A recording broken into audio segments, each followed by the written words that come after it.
Here are the ingredients you need to make Becaner.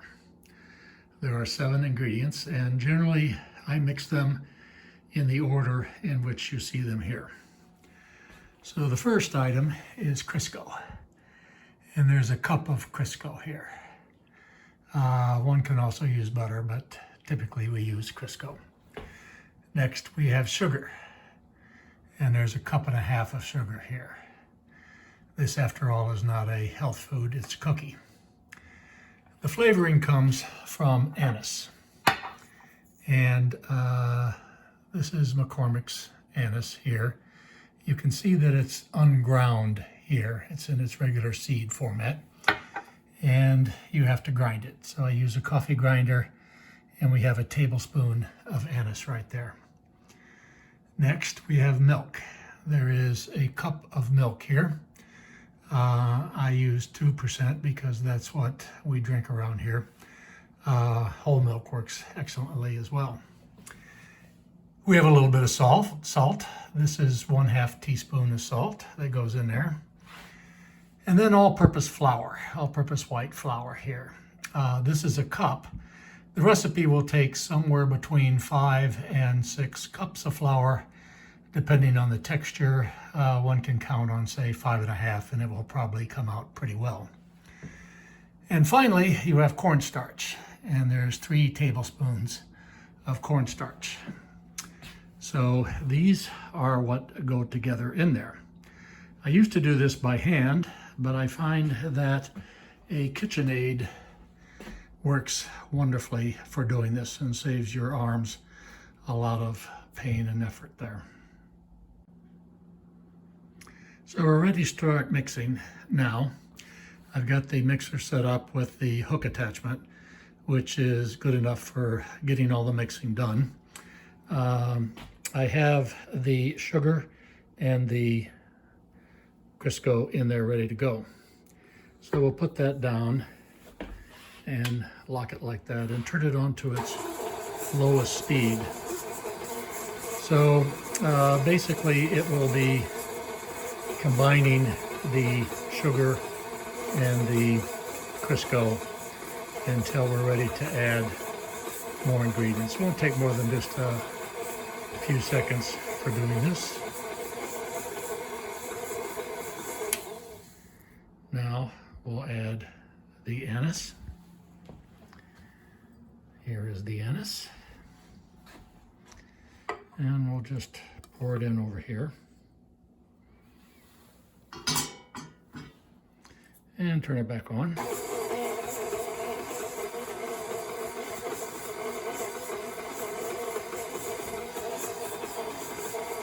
Next, we'll add the milk. So we have the milk over here, and if I can carry it over there without spilling too much.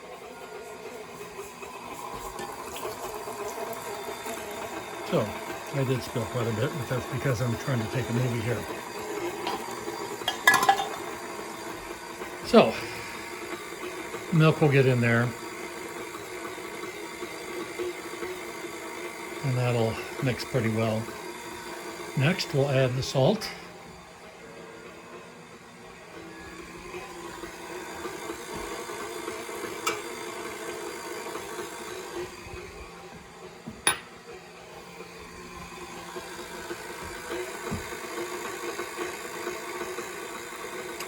Following this, we'll start adding the flour. We'll put 2 cups of flour in there to get it going, and then add the cornstarch, and then continue on that way.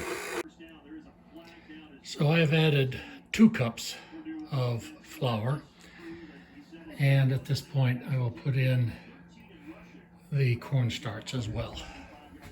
So 2 cups of flour and the cornstarch.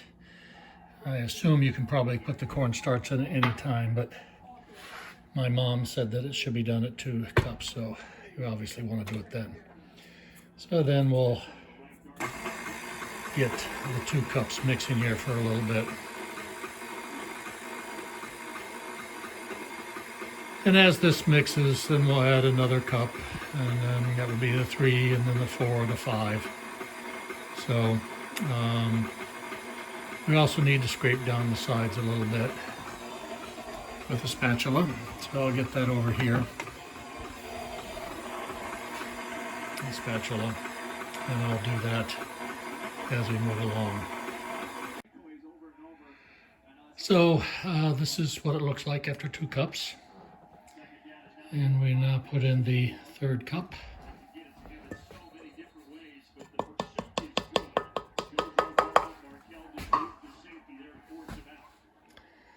And we'll now turn this on, let it go for a little bit. This is with the 3 cups, and it's beginning to look a little bit more like cookie dough, but it needs a lot more flour. So we've just completed the 3 cups. This will be the 4th cup. Eventually it starts to like spill off the sides, and I just don't worry much about that. Clean it up. So turn it on again. You can see it's sort of hopping out the sides a little bit. So now it's beginning to look a lot like cookie dough, but it'll take another cup of flour. And this is where it gets a little bit messy, because as it mixes in there, it'll probably spill all over the place. But I just deal with that. So we put it down, lock it, let it go again. I put my hands on there to keep the flour in there as best we can. And we'll see what it looks like in a few seconds here.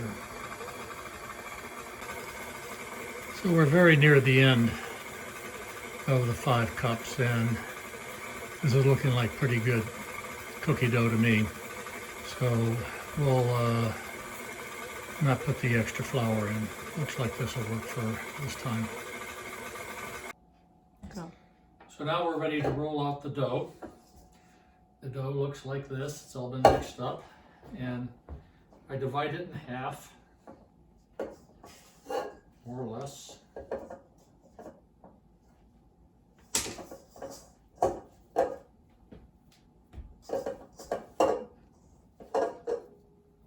Let's see here.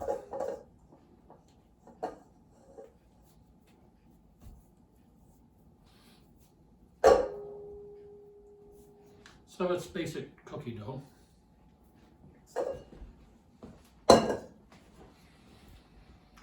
So like cookie dough, we're going to roll it out.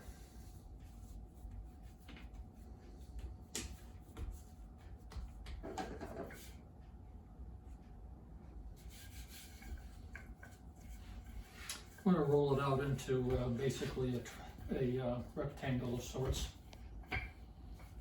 about 3/8 of an inch thick. 1/2 inch is too thick, 1/4 of an inch is too tiny. We're going to be eventually making these into cubes. So basically the same depth as my finger there.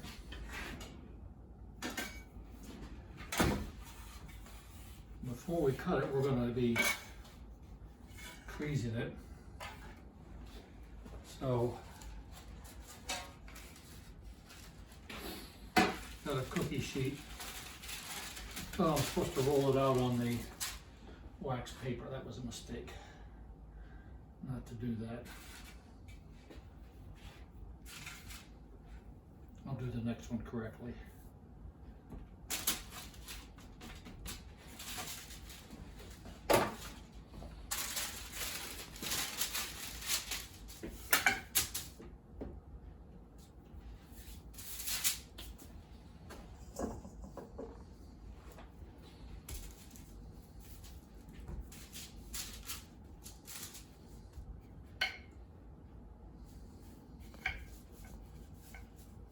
Of course, it doesn't make any difference what shape the dough looks like at this point, because you're going to be cutting it. I'll show that later after it's frozen for a while.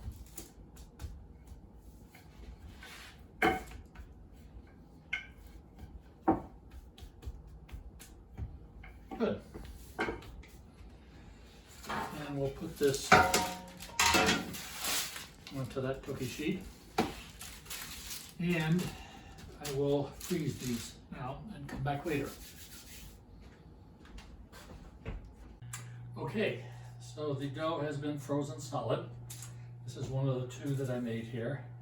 And now I'm going to cut it into the little cubes that is the traditional shape for Becaner. My mom used to use a knife to do this, and I did for many years, and then I found that a pastry cutter works a little better for that. So basically I keep these things separate here. What size do you cut them? The cube is about 3/8 of an inch on a side. So I keep one cold while I do the other. So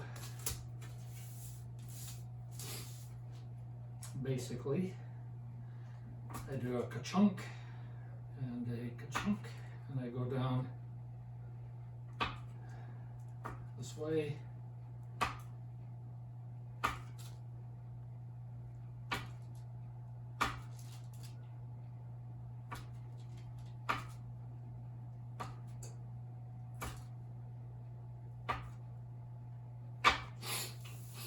Then I do it into little cubes like this.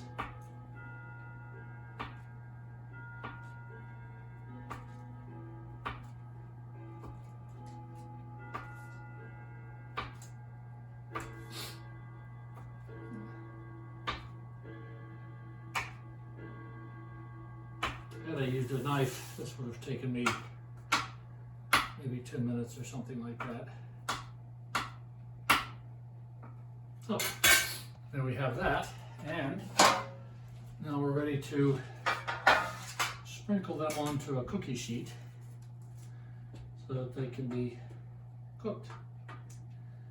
So I just pick up handfuls of them, and as I say, sort of sprinkle them around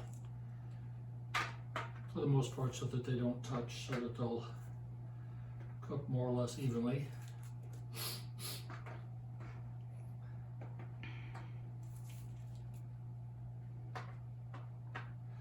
I've got the oven warming up at 325, and actually I'm not exactly sure of the time. I've got 25 minutes on there, but I think that's too long, so I'm going to tell you what the time is as I watch it. One has to be a little careful with these things because they can go from underdone to burnt in about 2 or 3 minutes. So a downside of these particular things is you have to watch them a little bit.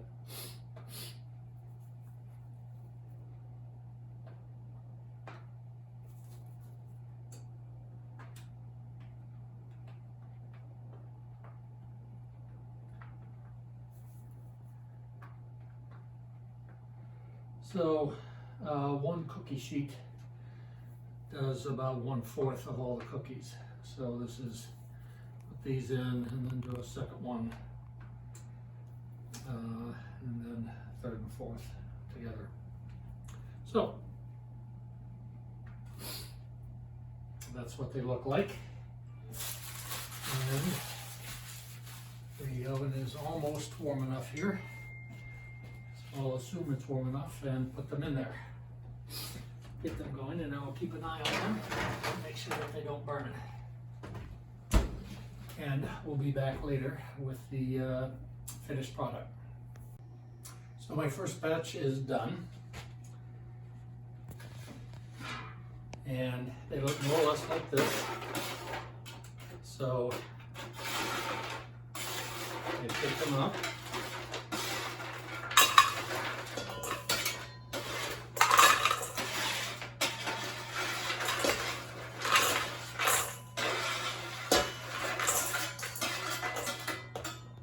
Ta-da!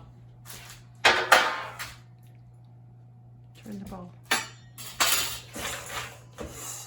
That's what they look like. 3 more batches to go, or 2 more. This one is almost done.